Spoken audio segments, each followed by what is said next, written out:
Welcome back to Thriving Teen Tuesday. TTT. So today, our very lovely topic that we're going to be talking about is setting boundaries or expectations in relationships. Why do you need to set boundaries or expectations in relationship? What does that look like? And how can you implement it? So what is a boundary in relationship? A boundary in relationship is very simply, as I mentioned, an expectation. What is it that you want from your relationship? What is it that you don't want from your relationship? And what are some ways that you can communicate it to others? Because you can have your wants and likes all you like, but if you're not able to communicate it to the other person, they can't really meet those expectations. So some things, setting boundaries means expressing, this is what I like. You also have to evaluate what is it that you like and what is it that you don't like. And a lot of these things are fluid, so you won't know whether you like it or not until it happens. Some of us, we learn through experiences. Not some of us, most of the time we learn through experiences. And so it is what it is. So sometimes you may not even know that this is a deal breaker for me until it happens. But once you do realize that it is a deal breaker, please let the next person know it's a deal breaker so you're not setting them up. Because sometimes it's like, oh, they won't do that to me, so you don't even think about it. But I think it's a good conversation to have quite early on so the person knows, not that they need to walk on eggshells or anything with you, but the person can know, okay, this thing that happened to Mabel, or insert your name, he or she didn't like it, so I'm gonna try my best to avoid it. And if I can't, I can't, but at least I know and I'm armed, so that way I don't fall into that trap. So an example of a boundary could be, for me personally, I would say I want somebody who is going to tell me the truth and walk in the truth. So for me, if you are somebody who is dishonest or whatever, keep that over there. Like, keep all that extra stuff. I'm not interested. And not even just dishonesty or loyalty or whatever any of those things are. But if it's anything that's just not moving with my spirit or it's just not me, you have to be able to, like, you don't have to change who you are. You can do whatever it is that you are doing in your own time. But when the two of us are together, I would like you to respect me and not move forward in operating in this way. So if you're the type of person that likes to trash talk about other people, okay, you and I, we're not going to trash talk about people. That's a boundary for me that I'm asking you, an expectation that I'm asking you to meet. That when we are together, these are some things that we're not going to be dabbling in. If you have a friend that likes to smoke or whatever, and I don't like smoking, I don't like the smell, expectation is kindly, respectfully, possible, please don't do these type of things around me. If you have a friend that likes to skip class and wants to invite you every 5 seconds, respectfully, I'm not interested in that. Don't invite me. I can't come. I'm not available. I don't even want you to tempt me, so then that way it's just gonna mess me up. Don't ask me. So what are some expectations that you can set? So expectations would be, what is it that I want from this friendship? So we are talking, we like each other, I respect you, I really want to develop our relationship. So what are some ways that you can communicate and how can you set these expectations? So just letting the person know, hey, I really like how things are moving between us. Yes, this sounds like for real serious, but your friendship should be serious. Not like you're serious to the point where y'all can't laugh. Of course you can laugh. You can laugh, you can be silly and all those things. But some things that are dear to you, you got to put on your big boy pants or your girl, whatever it is that you're wearing, okay? And have that conversation, because it's easier to have the conversation now when things are good than wait till everything falls apart. And then you want to have that conversation, because guess what? Then there are feelings involved. And we all know when there are feelings involved, it's a wrap, because I'm not even talking from me. I'm talking from my emotions. And that's not going to look good for anybody. So before we get down the road of maybe a no return, okay? So before you get down that road, it's, you know what? I'm feeling this relationship that we're developing. It's making sense to me. I love your energy. I love whatever. So say something positive. So it's not like a dun type of meeting, but something positive about the person that you love, that you like, whatever the terminology is. And then also let them know, So for me, I'm the type of person where I want a friend where when I call, you'll listen. Or I'm the type of person where when I call, I want you to advise me, or I want you to act or whatever. Or if sometimes and I'm feeling mad, I'm not feeling mad at you or whatever, but I may need a moment to get it together to recognize that I have a lot going on. And I want you to be able to point things out to me, or not point things out to me, whatever it is that you feel. If you see me move in this type of direction, I want you to stop me in my tracks and tell me. Or if you see me moving in this negative way or whatever, I don't want you to tell me until we're alone together. So whatever it is that you like or dislike, let the person know. And if it happens and you didn't know, that's fine.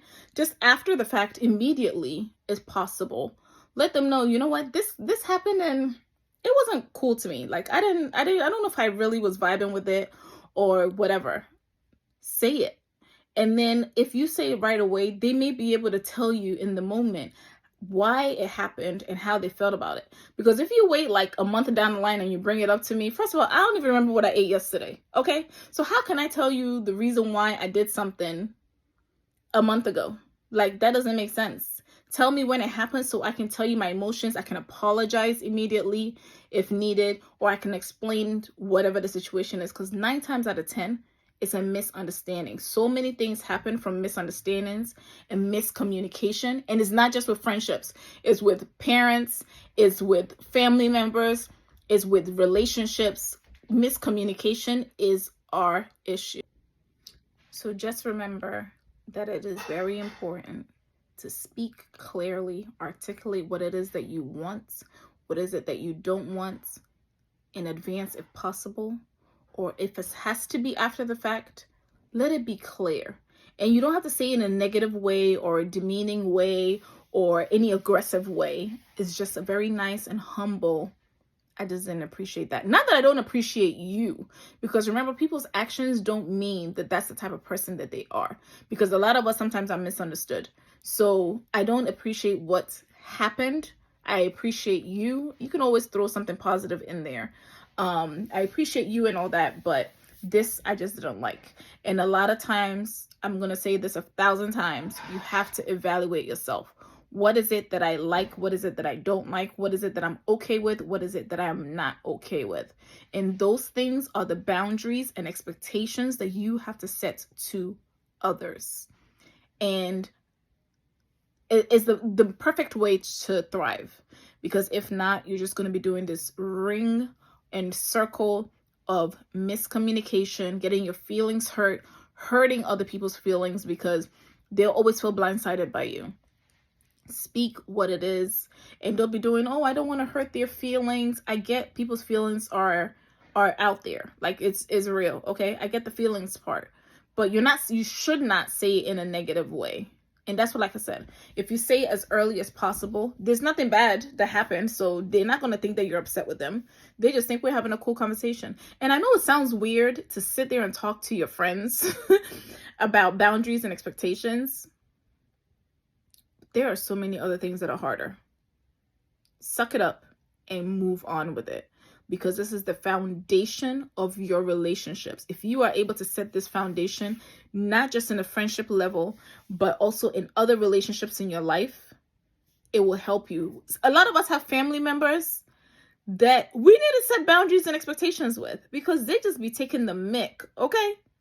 And leading you down the wrong path and just messing up your life. So as much as we're talking about friends, also this can apply to so many other types of relationship. This is relationship platform. So therefore, we're talking about all types of relationships, but specifically today, we're talking about friendships. But this can be applied to other people in your lives. Definitely communicate. You will save yourself a world of trouble, because communication is a practice, and a practice meaning it's not a one-time thing. It's a daily, continuous, second by second, hour by hour thing. If you can master how to actively communicate and how to actively express yourself, it will be so much better for you growing up. Because trust me, when you get to our age and older, it's like a foreign object because we weren't taught to express our feelings. We weren't taught to communicate. We weren't taught to have boundaries. We weren't taught to know the difference between a good relationship and a bad relationship. It was kind of like nobody spoke to us about anything. So here I am speaking to you, and I'm letting you know. Practice, practice, practice. Don't think that this is a one-time thing. Oh, okay, she said it. I watched the video. I'm hanging up. Whatever. I'm done.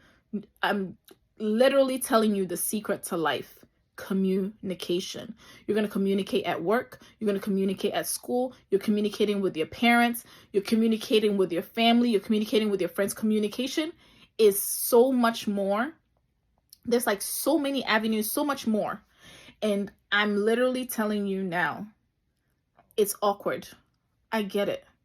But take the time now while you are young to be able to set down foundations that you can thrive later. Because maybe this current friendship that you're dealing with is not going to be a long-term friendship. Maybe y'all not going to be friends forever. That's fine. But guess what? It's a practice ground for you to know, okay, different personalities. This is how you approach it. Trial and error. All of these things are important. Take advantage. Do not be afraid to speak to your friends. You guys talk about everything else, but you can't talk about your feelings. We got to do better, people. We have to do better. And I understand as a teen, sometimes we're shy. We don't know the words to say, or you feel like you're going to be deemed as weird or whatever. Guess what? Everybody else is weird. You normal. Because if you being weird because you're talking about your feelings and you're talking about ways to communicate better, if that's weird, please take the weird card. I'll be right there with you. Take the weird card. And don't be the follow everybody crowd, okay? Didn't your mama ever tell you, or your mama, your daddy, whomever tell you, don't be like everybody else. Be a leader. Communicate effectively. Set boundaries and expectations in your relationships. It is the key to a thriving person, a whole adult, not just for teenagehood, but as you grow and develop. I promise you, this is not just for now. It is for later as well. So keep this nugget, keep practicing it, because again, it's not a one-time deal thing. Keep practicing it, and it will be okay. You fail sometimes, that's okay. Keep practicing. So I hope this was helpful to you guys, and we will see you back next week, Tuesday at 7 p.m.